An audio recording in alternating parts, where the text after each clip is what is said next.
Contestant number 6, Neeraj Lakshmanan.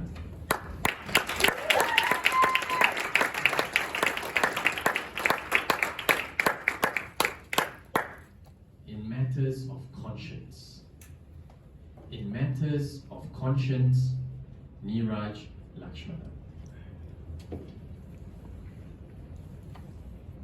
In November 2019, a 26-year-old doctor was reported to be brutally gang raped and murdered in Shamshabad, a city in the south-central part of India. Her body was found burnt under a bridge some 27 kilometers away from the scene of crime the very next day. Soon enough, within 24 hours, the police arrested 4 suspects based on CCTV footages, and according to only the police, the suspects confessed to the rape and murder of the doctor. After the arrest of the 4 suspects, a huge crowd of local residents gathered at the local police station to protest against the crime and demanded that the police either shoot or hang the culprits. Various other protests and outrage sparked across India.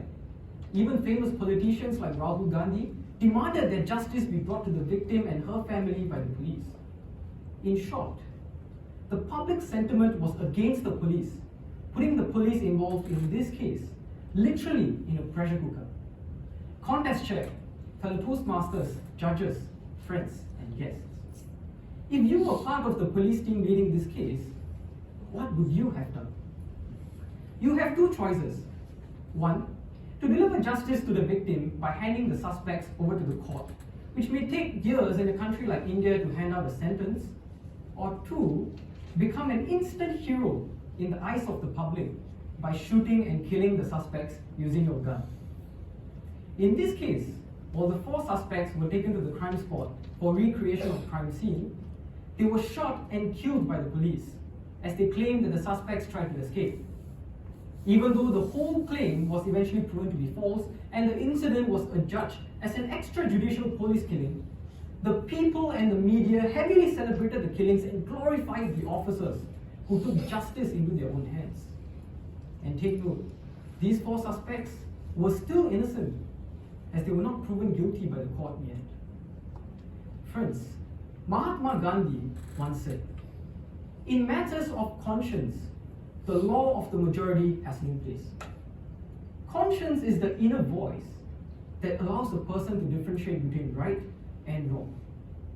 Gandhi's quote implies that no matter what the majority says, you decide what you should do based on your moral compass.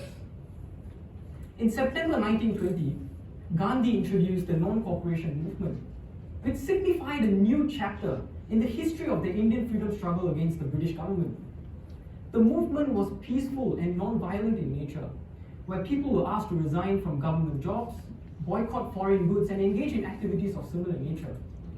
However, in February 1922, Gandhi bravely called off the movement after the Chowri Chowra incident, where a huge mob set fire to a police station, killing 22 policemen during the clash between the protesters of the movement and the police.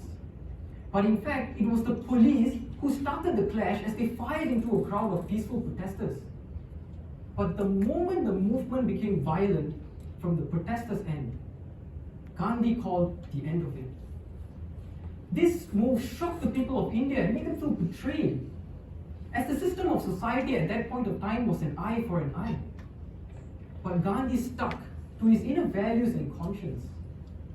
When everybody else was fighting fire with fire, he embraced a principle of love, a principle of peace, a principle of non-violence. He did not let the opinions of the majority influence his stance of truth-focused non-violent resistance.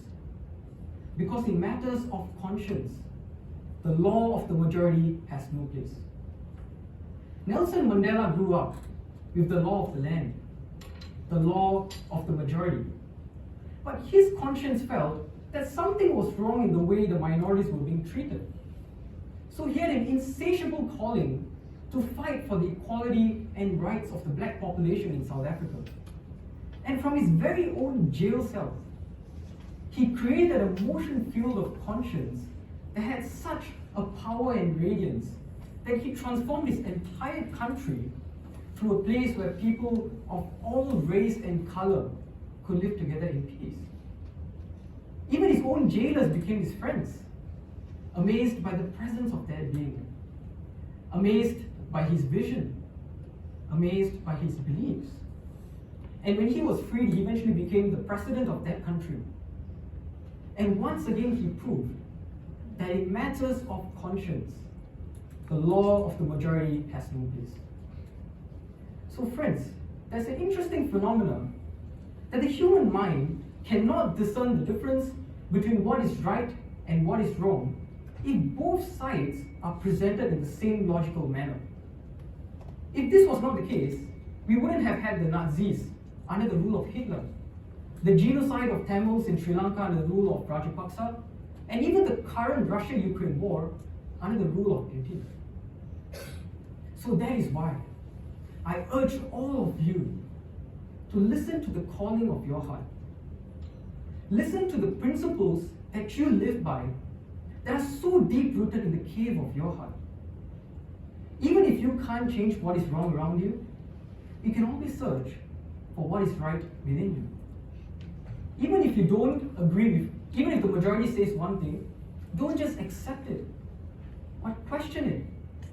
See if it matches your values and your conscience. Because in the matters of conscience, the law of the majority has no place. So ladies and gentlemen, think again. Think about the gang rape incident in Shamshabad, India again. If you were part of the police team leading this case, would you have allowed the suspects to have a fair trial in court?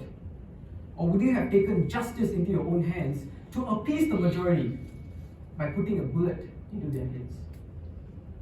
Back to you, Commissioner.